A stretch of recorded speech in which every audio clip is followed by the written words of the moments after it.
with pursuing the relationship with Betty.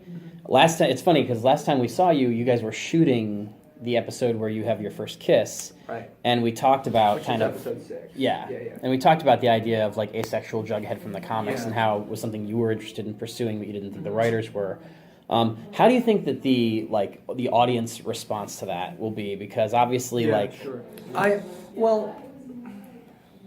think it first and foremost, this conversation deserves more time than something that we can quickly do here. But there are two forms of representation Jughead has received over time.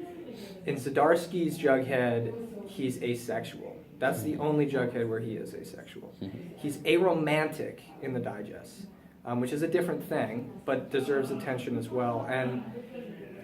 But what I found when I was really diving in, because once we started putting Jughead and Betty together, I started doing research to see if that was a narrative that even existed in the digest.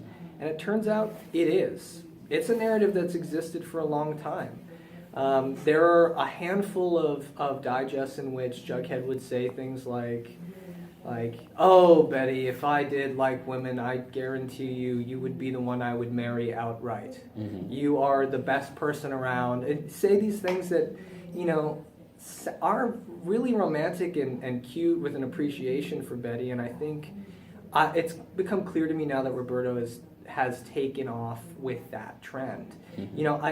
As much as there is a large community of people that really want to see Jughead as asexual, and I am a huge proponent for that kind of representation, there's also quite a large community of avid Archie fans that want Betty and Jughead to be together too.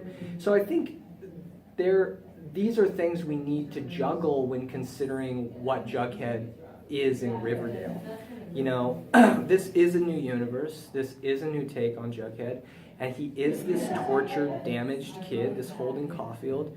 And that narrative itself is also beautiful. And while I think that representation is needed, this Jughead is not that Jughead. This Jughead is not Zdarsky's Jughead, and this Jughead is not the aromantic Jughead. This Jughead is a person who's looking for a kind of deeper companionship with a person like Betty. And Betty ends up being this super nurturing, caring, caretaking person that, with Jughead's screwed up past, they end up really diving into each other, and it ends up being a beautiful thing. How are people going to respond? Truthfully, they're probably going to be quite incendiary about it at first. Do I think that's ill-placed? No. Do I think they should give it a shot? Yeah, I do. Because I think now, after filming 13 episodes, it makes sense to me.